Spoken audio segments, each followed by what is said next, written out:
రెచ్చిపోతున్నారు, యువతను టార్గెట్ చేస్తున్నారు. యువత ఈజీ మనీకి అలవాటు పడి అప్పులా పడింది. దీనివల్ల తల్లిదండ్రులకు ఎంతో శోభ మిగులుతోంది. సో దీనిపైన అసలు ఎలాంటి చట్టాలు రావాలి, ఎలాంటి శిక్షలు ఉండాలి అనే అంశం పైన ఐ న్యూస్ స్పెషల్ ఫోకస్ పెట్టింది. ప్రస్తుతం మనం నిజామాబాద్ నగరంలోని ఎస్ఎస్ఆర్ కాలేజ్ ప్రాంగణంలో ఉన్నాం. ఇక్కడ స్టూడెంట్స్ ఉన్నారు, టీచర్స్ ఉన్నారు. అండి, నా పేరు స్వప్న. నేను ఎస్ఎస్ఆర్ డిగ్రీ కాలేజ్లో లెక్చరర్గా చేస్తున్నాను. ఈరోజు మేమందరం ఇక్కడ సమావేశం ఈ బెట్టింగ్స్ గురించి మాట్లాడడానికి ఇది ఒక చిన్న ప్రోగ్రామ్ అండి. బట్ నేటి యువత, మనకి దేశంలో మార్గదర్శకంగా ఉండాల్సిన యువత ఎటువైపు వెళ్తున్నారు, ఏం చేస్తున్నారు, దానికి ఎలా రిజల్ట్ వస్తుంది, ఎక్కడ సెటిల్ అవుతున్నారు, ఇవన్నీ చూసుకుంటే ఇందులో మెయిన్గా వీళ్ళు డిస్టర్బ్ అయ్యేది బెట్టింగ్ అండ్ డ్రగ్స్ విషయానికి ప్రస్తుతం పక్కన పెడితే బెట్టింగ్లో చాలా ఇబ్బంది పడుతున్నారండి. చిన్న పిల్లలు. It's not a major thing. ఇక్కడ బెట్టింగ్కి వయసుతో నియంత్రణ లేదు. అండ్ మేజర్గా ఈ బెట్టింగ్ క్రికెట్ చుట్టూ తిరుగుతుంది కాబట్టి ఇంట్లో ఒక చిన్న పిల్లాడి నుంచి ముసలమ్మ వరకు క్రికెట్కి ఫ్యాన్స్ ఉన్న వాళ్ళు చాలా ఉన్నారు. చాలామంది ఫ్యాన్స్ ఉన్నారు. ఫ్యామిలీయే ఫ్యాన్స్ ఉన్నారు. ఈ బెట్టింగ్ పెట్టి పిల్లలు ఏం చేస్తున్నారు, సో ఇంట్లో చెప్పకుండా బెట్టింగ్ పెట్టేస్తారు. ఒక రోజు వస్తుంది, బాగానే ఉంటుంది. రెండో రోజు, మూడో రోజు, నాలుగో రోజు ఈ అమౌంట్ పెరిగి సడన్గా ఏదో పెద్ద అమౌంట్లో పడి వాడు లాస్ అయిన రోజు ఆ బెట్టింగ్ అమౌంట్ ఫిల్ చేయడానికి వీడు నానా కష్టాలు పడుతున్నాడు. లోన్ యాప్స్ అంటాడు, ఫ్రెండ్ దగ్గర అంటాడు, లాస్ట్కి దొంగతనము ఏదో చేయడానికి దిగజారిపోతున్నాడు. సో ఇవన్నీ సర్వైవ్ అయ్యి బయటపడలేక సూసైడ్ వరకు వస్తున్నాడు. ఇవన్నీ అరకట్టడానికి ద థింగ్ ఇస్ ఫస్ట్ ఈ బెట్టింగ్ని నియంత్రిస్తే ఇవన్నీ విషయాలు ఉండవండి. ఎన్నో ఫ్యామిలీస్ లాస్ అవుతున్నారు, ఎన్నో కుటుంబాలు రోడ్ల పడుతున్నాయి. హ్యాపీగా బతకాల్సిన యువత సూసైడ్ వరకు వస్తుంది అంటే the main reason is betting. ఈ ఐపీఎల్ బెట్టింగ్ కావచ్చు, ఏ బెట్టింగ్ అయినా ఫస్ట్ మనకి నియంత్రించాలండి. దీనికి స్ట్రాంగ్ చట్టాలు తీసుకురావాలి. అది సెంట్రలా, స్టేటా, ఏదైనా సరే రెండు కలిసి నియంత్రిస్తారా. బట్ నంబర్ ఆఫ్ యాప్స్ పబ్లిక్గా పెద్ద celebrities are showing it on the internet and TVs. They are promoting the apps. ఇది ఎంత ఇల్లీగల్ అండి. పిల్లల్ని ఎక్కడికి తీసుకెళ్తున్నారు, మన యువత ఏమైపోతుంది. So please stop all these betting apps. Thank you. ఇప్పుడు మనం చూసుకున్నట్టయితే బెట్టింగ్స్ ఎక్కడి నుంచి స్టార్ట్ అవుతుందంటే మెయిన్ డిస్ట్రాక్షన్ మనకు బెట్టింగ్ స్టార్ట్ అనేది ఒక ఫోన్ ద్వారా స్టార్ట్ అవుతుంది. ఎలా అంటే ప్రతి ఒక్క చిన్న పిల్లాడి నుంచి పెద్దవాళ్ళ వరకు యూట్యూబ్ కావచ్చు, ఇన్స్టాగ్రామ్ కావచ్చు, షేర్ చాట్ కావచ్చు, ఏదో ఒక ప్రతి ఒక్క అంటే సోషల్ మీడియా అనేది వాడుతున్నారు.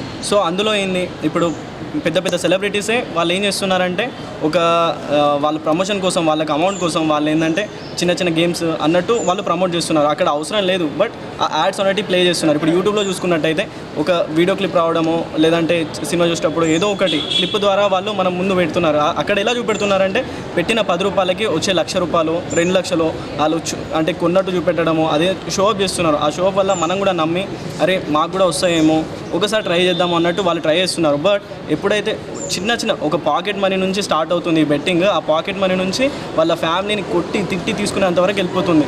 ఫ్రెండ్స్ని అడగడం కావచ్చు, లేదంటే దొంగతనం వరకు కూడా వెళ్ళిపోతుంది ఆ అమౌంట్ కోసము వాళ్ళు బెట్టింగ్ చేయాలనుకుంటే. సో ఇది అంతా మారాలంటే ఫస్ట్ మనము ఎవరినైతే ఐడియల్గా తీసుకుంటున్నామో వాళ్ళు ఫస్ట్ ఇదాన్ని మానేయాలి. మనం ఇప్పుడు ఒక పర్సన్ని పెద్ద సెలబ్రిటీని మనం ఐడియల్గా తీసుకున్నప్పుడు వాళ్ళు ఏం చేస్తున్నారు, వాళ్ళకు ఈ అమౌంట్ సరిపోక వాళ్ళు బెట్టింగ్ ప్రమోషన్ అనేది చేస్తున్నారు. దానివల్ల వాళ్ళని నమ్మి వాళ్ళని ఎవరైతే ఐడియల్ అనుకుంటున్నారో వాళ్ళందరూ నష్టపోతున్నారు. అక్కడ వాళ్ళ ఫ్యాన్స్ గురించి కావచ్చు, లేదంటే వాళ్ళని నమ్మిన వాళ్ళ గురించి కావచ్చు ఆలోచిస్తలేరు. వాళ్ళకి అమౌంట్ వీళ్ళు ఇప్పుడు ఎవరైతే బెట్టింగ్లో పాల్గొంటున్నారో వాళ్ళు కూడా సంపాదించాలి. ఫ్రీగా వచ్చినా ఎవరు వదిలిపెట్టరు. సో అలాగనే ఇక్కడ యువత కూడా అంటే స్టార్టింగ్లోనే అడిక్ట్ అయిపోతున్నారు. ఫస్ట్ 10 రూపాయలు కావచ్చు, దాని తర్వాత 100 కావచ్చు, 1,00,000 కావచ్చు వస్తాయి అన్న ధీమాతోటి వాళ్ళు స్టార్ట్ చేస్తున్నారు. సో దీన్ని అరికట్టాలంటే ఫస్ట్ ఎవరైతే మనకి ఐడియల్గా ఉంటున్నారో పెద్ద సెలబ్రిటీస్ వాళ్ళు దీనికి స్టెప్ తీసుకోవాలి. ఫస్ట్ వాళ్ళు ప్రమోట్ చేయకుండా ఉంటే సో మన ముంగట అసలు బెట్టింగ్స్ యాప్ అనే రావు. ఎందుకంటే ఎవరు ప్లే స్టోర్కి వెళ్ళి బెట్టింగ్స్ యాప్ ఎవరు డౌన్లోడ్ చేసుకోరు. ఎప్పుడైతే మనం ముంగట లింక్ కావచ్చు, లేదంటే యూట్యూబ్లో యాడ్ కావచ్చు, అది వచ్చింది దాన్ని చూసి మనం కూడా అరే మనకు కూడా వస్తాయేమో అన్న ధీమాతోటి మనం వెళ్తున్నాము. సో ఫస్ట్ ఎవరైతే ప్రమోటర్స్, ఇన్ఫ్లుయెన్సర్స్ ఉన్నారో వాళ్ళు దీని గురించి ఆలోచించి వాళ్ళు తగ్గిస్తే ఇక్కడ బెట్టింగ్ అనేది ఉండదు. సో డ్రగ్స్ కంటే బెట్టింగ్ అనేది చాలా డేంజర్. ఈ బెట్టింగ్ వల్ల టోటల్ ఫ్యామిలీ మొత్తం సఫర్ అయిపోతుంది. అంటే ఒకనొక సిచ్యువేషన్లో ఫైనాన్షియల్గా. సో బెట్టింగ్స్ ఆపేయాలి and central government and state government దీనిపైన కఠిన చర్య తీసుకోవాలని కోరుకుంటున్నాను. కుమార్ అండి, ఎస్ఎస్ఆర్ డిగ్రీ కాలేజ్లో కామర్స్ ఫ్యాకల్టీని. సో ఈరోజు ఏంటంటే బెట్టింగ్ యాప్ అనేది ఇంతకుముందు మనకు కరోనా ఎలా విస్తరించిందో సేమ్ అలాగే ప్రపంచవ్యాప్తంగా ఇది దుమ్ము రూపేస్తున్నది. సో దీన్ని అరికట్టాలంటే కేంద్ర ప్రభుత్వాలు ఖచ్చితంగా చట్టాలు తీసుకురావాలని అందరూ అంటారు. నా ఒపీనియన్ ప్రకారం అయితే కేంద్ర ప్రభుత్వం అయితే దీనికి చట్టాలు తీసుకురావండి. ఎందుకంటే ఇది బ్యాన్ చేయాలంటే కేంద్ర రాష్ట్ర ప్రభుత్వాలకు జిఎస్టీ రూపంలో అధికంగా వచ్చేది బెట్టింగ్ యాప్సే. దీన్ని ఖచ్చితంగా దీన్ని తీసేయాలంటే ప్రమోటర్స్ ఎవరైతారో వాళ్ళకి కఠినంగా శిక్ష వేయాలండి. కేంద్ర రాష్ట్ర ప్రభుత్వాలు వాళ్ళ అసెంబ్లీలలో కానీ పార్లమెంట్లలో కానీ బిల్లు తీసుకొచ్చి రాష్ట్రపతి ఆమోదం పొంది అప్పుడే దీన్ని అంతమొందొచ్చండి.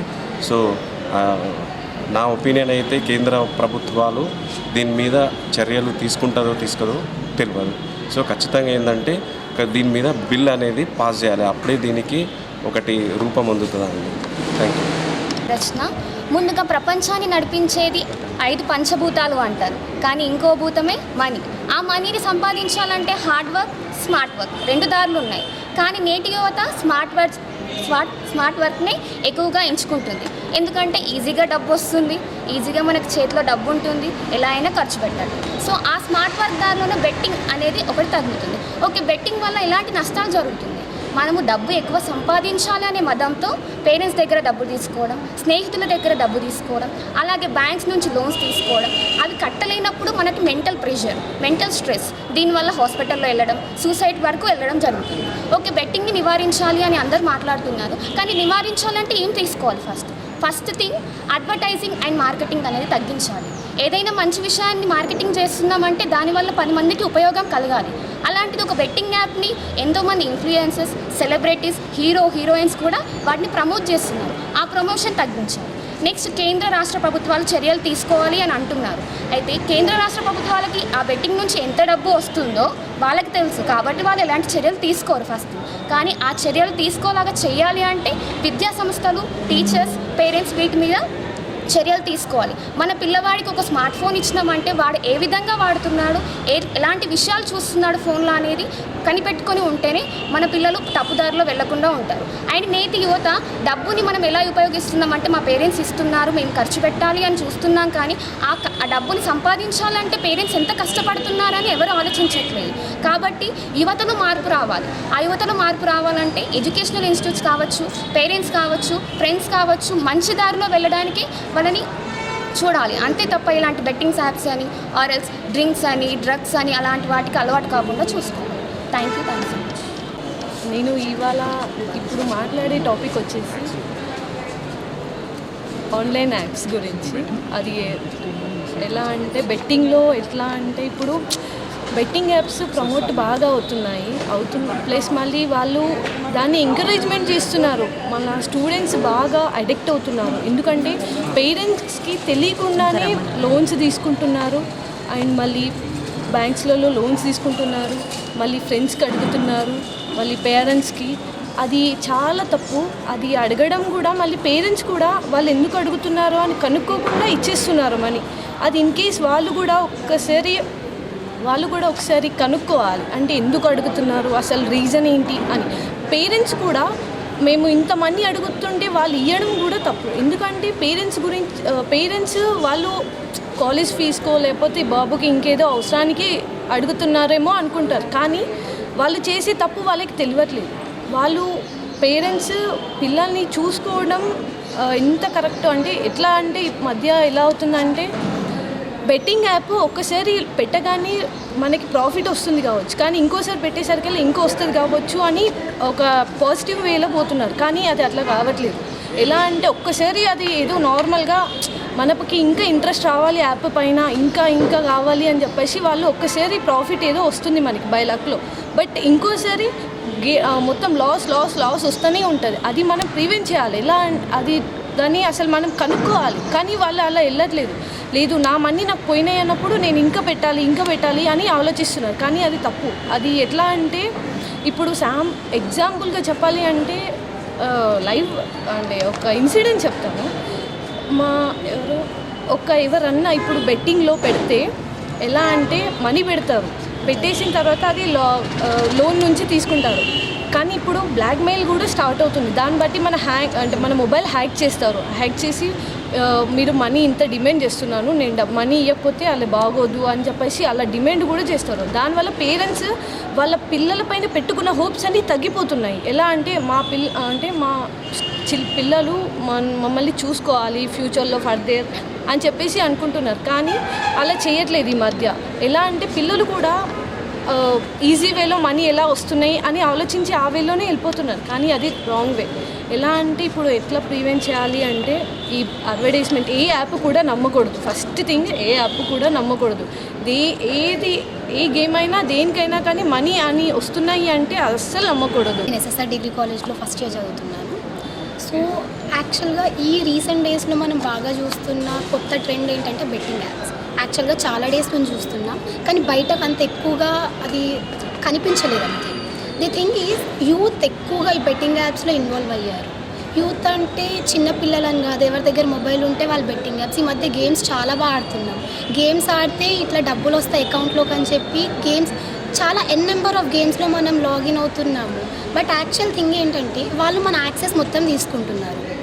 అమ్మాయిలు కూడా ఎలా అంటే ఈ లోన్స్ తీసుకోవడం కానీ బెట్టింగ్ యాప్స్, కొన్ని గేమ్స్ ఆడితే డబ్బులు వస్తాయి, యాడ్స్ వస్తూ ఉంటాయి. ఏదైనా వీడియో చూస్తున్నా కూడా ఆ యాడ్స్ క్లిక్ చేస్తారు, వాటిలో లాగిన్ అయిపోతుంది, యాక్సెస్ వెళ్ళిపోతుంది. మనకు చాలా వేరే నెంబర్స్ నుంచి కాల్స్ వస్తాయి. మన కంట్రీ నుంచి అనే కాదు, వేరే కంట్రీస్ నుంచి కూడా కాల్స్ వస్తాయి. ఇలా మీరు దీంట్లో లాగిన్ అయ్యారు, లేకపోతే ఈ గేమ్ ఆడారు, మీకు ఇన్ని డబ్బులు ఇస్తాము, ప్రమోషన్స్ చెయ్యండి, మీకు ఇస్తాం డబ్బులు అని చెప్పి చాలా చెప్తారు. కానీ వాళ్ళు మన అకౌంట్లో డబ్బులు తీసుకోవడమే కాకుండా మన వీడియోస్ మాఫ్ చేయడం, అమ్మాయిలు ఎస్పెషల్లీ అమ్మాయిలు వీడియోస్ ఫొటోస్ మాఫ్ చేసి మీరు ఈ డబ్బులు మాకు రిటర్న్ ఇవ్వకపోతే మీ వీడియోస్ బయట పెడతామని బెదిరించడం కానీ వేరే హెరాస్ చేసే విధంగా చాలా చేస్తూ ఉంటారు. అండ్ ఆల్సో వన్ థింగ్ ఏంటంటే అబ్బాయిలు, ప్రజెంట్ జనరేషన్లో ఉన్న అబ్బాయిలు ఏంటంటే గేమ్స్కి చాలా అడిక్ట్ అయిపోయారు. Whether it's Free Fire or PUBG, whatever the games they are playing. చాలా బెట్టింగ్ చేస్తే మనకు డబ్బులు వస్తాయి, మన దగ్గర లేకపోయినా కూడా అప్పు చేసి మరీ డబ్బులు తీసుకొని బెట్టింగ్ వేస్తున్నారు. అది ఎంత వస్తుంది ఎంత పోతుందని ఆలోచన లేదు, ఇంట్లో పేరెంట్స్ గురించి ఆలోచన లేదు. అంటే ఇప్పుడు మనం చేసిన అప్పు నెక్స్ట్ ఆ డబ్బులు వస్తేనే కడతాము, ఇఫ్ రాకపోతే ఇంకొక అప్పు చేయాలని కూడా సెకండ్ థాట్ లేకుండా అప్పు చేస్తున్నారే తప్ప ఇంట్లో వాళ్ళ గురించి ఆలోచన లేదు, వాళ్ళ స్టడీ పైన ఆలోచన లేదు. ఫస్ట్లీ ఎడ్యుకేషన్ మీద ఇచ్చే ప్రియారిటీ మనం గేమ్స్కి ఇస్తున్నాం, బెట్టింగ్స్కి ఇస్తున్నాము. బెట్టింగ్స్ చేస్తే ఏమొస్తుంది, వస్తే డబ్బులు వస్తాయి, లేకపోతే పోతే డబ్బులు పోతాయి, తర్వాత ప్రాణం పోతుంది. ప్రాణం మీది కాదు, మీ ఇంట్లో వాళ్ళ పేరెంట్స్ది పోతుంది. ఇలా పిల్లలు ఇలా పాడైపోతున్నారని పేరెంట్స్ బాధపడుతున్నారే తప్ప ఇంకేం లేదు అక్కడ. బెట్టింగ్ స్పెషల్లీ ఈ మధ్య ఏంటంటే క్రికెట్ బెట్టింగ్స్, ఐపీఎల్ స్టార్ట్ అయిందంటే చాలు మన ఇండియాలో ఎక్కువగా జరిగేది, ఏ సిటీలో అయినా కానివ్వండి, whether it's district or village also, ప్రతి ఒక్కరు బెట్టింగ్స్ పెడతారు. ఈవెన్ ఈ రమ్మీ గేమ్స్ ఆడుతున్నప్పుడు కూడా దే కీప్ బెట్టింగ్స్. డబ్బులు వస్తాయి అని ఆశతో పెడుతున్నారే తప్ప అది రాకపోతే పరిస్థితి ఏంటి, ఎంత అప్పు జరుగుతుంది. దానికి మీరు యూజ్ చేసే టైంని మీ భవిష్యత్తు బాగుపడడం కోసం యూజ్ చేస్తే చాలా టైం సేవ్ అయితే బాగుపడతాం, ఆ డబ్బులు మనమే సంపాదించుకోవచ్చు. కష్టపడకుండా రూపాయి రాదు మన దగ్గరికి. కానీ ఫోన్లో ఆడితే డబ్బులు వస్తాయని మీరు ఆలోచించడం అది పెద్ద మూర్ఖత్వం, మీ తప్పే ఉండిద్ది దాంట్లో. అండ్ ఆల్సో ఎస్పెషల్లీ ఈ క్రికెట్ బెట్టింగ్స్ టైంలో ఏంటంటే రూపాయి, 2 రూపాయలు, 1000 రూపాయలు మనం ఫోన్ గేమ్స్కి పెడతాము. ఈ బెట్టింగ్ పెడితే రమ్మీ గేమ్స్లో 1000 రూపాయలు పెట్టేది క్రికెట్లో లక్షలు పెడతారు, 1000 పెడతారు, కోట్లు కూడా పెడతారు కొంతమంది జనాలు. యాక్చువల్గా రీసెంట్ లాస్ట్ ఇయర్ ఐపీఎల్ బెట్టింగ్లో వైజాగ్లో కొన్ని కోట్ల డబ్బు దొరికింది పోలీసులకి. గవర్నమెంట్ ఎంత తీవ్రంగా దీనిపైన రియాక్ట్ అవ్వాలంటే ఈ మధ్య ఎక్కువగా ఈ బెట్టింగ్ ఎక్కడ చూసినా కూడా చాలా కామన్ అయిపోయింది. ఎస్పెషల్లీ చెప్పాలంటే ఇది ఒక ఫ్యాషన్. ఎంత దారుణంగా అంటే ప్రతిదానికి బెట్టింగ్. ఇప్పుడు క్రికెట్ బెట్టింగ్, ఒక మ్యాచ్ మనం ఒక టీం గెలిచిద్ది అని దానిపైన ఇంత డబ్బులు పెడతాము, కానీ అది గెలవదు. అది 1 రన్తో పోనివ్వండి, 2 రన్స్తో పోనివ్వండి, నువ్వు ఎక్కడి నుంచో తీసుకొచ్చి డబ్బులు అప్పు తీసుకొచ్చి పెడుతున్నావు. So what's the use actually? ఆ టీం గెలిస్తే నీకు ఏమొచ్చిద్ది? ఏమీ రాదు. నువ్వు పెట్టిన డబ్బులు పోతే నీకు వచ్చిన డబ్బులు నీ దగ్గర ఉండవు. ఈ బెట్టింగ్స్ అంటూ తాగడం అలవాటు చేసుకుంటున్నారు మోస్ట్లీ యూత్ అయితే, ఎస్పెషల్లీ తాగడం, తిరగడం. దేనికి ఏం యూజ్ ఉంది? మీ ఫ్యామిలీ ఎంత వెల్ సెటిల్డ్ అయినా కూడా నీకు వచ్చే డబ్బులు నువ్వు సంపాదించినవి కాదు. నువ్వు మరీ అంత బెట్టింగ్కి బానిస అవ్వాలి అనుకుంటే కనుక మీ ఇంట్లో వాళ్ళని వదిలేసి బయటకు వచ్చి బానిస అవ్వు. అంతేగాని ఇంట్లో వాళ్ళని బాధ పెడుతూ నువ్వు దాని గురించి ఆలోచిస్తూ ఇంట్లో వాళ్ళని సఫర్ అయ్యేలా చేయడం, నువ్వు సఫర్ అవ్వడం, it's not even possible. And నువ్వు అదే కరెక్ట్ అనుకుంటే that's not even your life actually. నీకు ఇచ్చిన లైఫ్ మీ పేరెంట్స్ ఇచ్చారు, వాళ్ళు ఇచ్చిన లైఫ్ని నువ్వు పర్ఫెక్ట్ వేలో, కరెక్ట్ వేలో యూటిలైజ్ చేసుకోకుండా దాన్ని నెగిటివ్గా వాడతాను అంటే that impact shows on your whole family. మీ ఇంట్లో వాళ్ళు if like you are even one single kid to your parents, they keep some 100 of hopes on you. నువ్వు వాళ్ళని బాగా చూసుకుంటావు అని వాళ్ళ ఆశతోనే మీరు ఏం అడిగినా కొనిస్తారు, ఏం అడిగినా చేస్తారు. ఇంట్లో వాళ్ళు డబ్బులు ఇస్తున్నారు కదా అని బెట్టింగ్ పెట్టడం, that's not even correct. And even government should take the correct acts regarding this betting. When we get some unknown number calls, not only మనం వాటిని బ్లాక్ చేయడం కాదు, రిపోర్ట్ చేయడం కాదు, సైబర్ సెక్యూరిటీకి we need to inform that. ఇప్పుడు చాలామంది జనాలు ఏంటంటే మూర్ఖత్వంతో వాళ్ళు ఇలా మమ్మల్ని హెరాస్ చేస్తున్నారు, మీ ఫొటోస్ మాఫ్ చేస్తాను, మీరు మాకు ఇన్ని డబ్బులు ఇవ్వకపోతే కుదరదు అని చెప్తే మీరు సూసైడ్ చేసుకోవడం కాదు, ఇంట్లో వాళ్ళకి చెప్పకుండా సూసైడ్ చేసుకోవడం ఏంటి? మన ప్రతి ఒక్క ప్లేస్లో మన చుట్టూ ఖచ్చితంగా police stations are available. We need to contact the public people and we need to inform them. And this police people are like మనకు వాళ్ళు ప్రొటెక్షన్ ఇస్తున్నారు. మీకు ఏమన్నా ప్రాబ్లం ఉంటే you go and say them. మీరు మీ వల్ల ఇప్పుడు వాళ్ళు మిమ్మల్ని హెరాస్ చేస్తున్నారంటే మిమ్మల్ని ఒక్కరినే కాదు, చాలామంది ఉంటారు. If you go out, if you come out and if you say, if you speak out, మీరే కాదు మీ చుట్టూ ఉన్న వాళ్ళు కూడా సేవ్ అవుతారు. And stop doing these all bettings. It's timeless and like wasting your time is also your futureless thing. Stop making and make your parents proud by stopping these all. సమాజంలో ముఖ్యంగా యువత పట్టిన ఒక పెద్ద జాడ్యము ఆన్లైన్ బెట్టింగ్. ఎందుకంటే చాలామంది తెలిసి తెలియక ఆన్లైన్ బెట్టింగ్కు అలవాటై మానసికంగా, ఆర్థికంగా, కుటుంబపరంగా కూడా అనేకమైనటువంటి ఇబ్బందులు ఎదుర్కొంటున్నారు. సో కాబట్టి ఎవరైతే ఈ బెట్టింగ్కు ప్రభావితమై తమ జీవితాలను నాశనం చేసుకుంటున్నారో వాళ్ళను రకరకాల చర్యల ద్వారా ఆ బెట్టింగ్ భూతం నుంచి బయటపడడానికి పటిష్టమైనటువంటి చర్యలు తీసుకోగలరు. ముఖ్యంగా పోలీస్ శాఖ కౌన్సిలింగ్ సెంటర్ని ఏర్పాటు చేయడం కానీ, సైకాలజిస్టులతోని కౌన్సిలింగ్ నిర్వహించడం కానీ చేయాలి. ముఖ్యంగా రాష్ట్ర ప్రభుత్వాలు, కేంద్ర ప్రభుత్వాలు వీటిపై కఠినమైనటువంటి చట్టాలను పెట్టి ఎవరైతే ఈ బెట్టింగ్లో పాల్గొంటున్నారో పాల్గొన్నటువంటి వాళ్ళని కాకుండా కూడా ప్రోత్సహించినటువంటి వాళ్ళను, నిర్వాహకులను కఠినంగా శిక్షించేటువంటి చట్టాలను తీసుకురావాలి. ముఖ్యంగా మన భారతదేశంలో ఈ చట్టాలను చేసే బాధ్యత కేంద్ర ప్రభుత్వం అని రాష్ట్రాలు అంటున్నాయి, రాష్ట్రాలకు స్వేచ్ఛ ఉన్నదనేది రాష్ట్ర ప్రభుత్వాలు అంటున్నాయి. ముఖ్యంగా గోవా, తర్వాత సిక్కిం లాంటి రాష్ట్రాలలో ఈ గ్యామ్లింగ్, బెట్టింగ్ సంబంధించి అది చట్టపరమైనటువంటి వ్యవహారమైంది. కాబట్టి కేంద్ర ప్రభుత్వము మన దేశంలో దాదాపు 40% యువత ఉన్నది. ఈ యువ శక్తి కన్స్ట్రక్టివ్ రంగంలో ఏదైతే ఉపయోగించుకునే విధంగా చేయాలంటే ఖచ్చితంగా ఈ బెట్టింగ్ భూతాన్ని నిరోధించాల్సిన అవసరం కలదు. ఇది అందరి బాధ్యత. ఒక ప్రభుత్వానిదో ఇంకో వ్యక్తిదో కాకుండా ఈ సమాజ బాధ్యతగా అందరూ గుర్తించినప్పుడే మాత్రమే ఈ బెట్టింగ్ భూతాన్ని ఈ సమాజం నుంచి ప్రారదొరలడానికి అవకాశం కలదు. తదనుగుణంగా అందరం కూడా కృషి చేయవలసినటువంటి అవసరము కలదు. Thank you.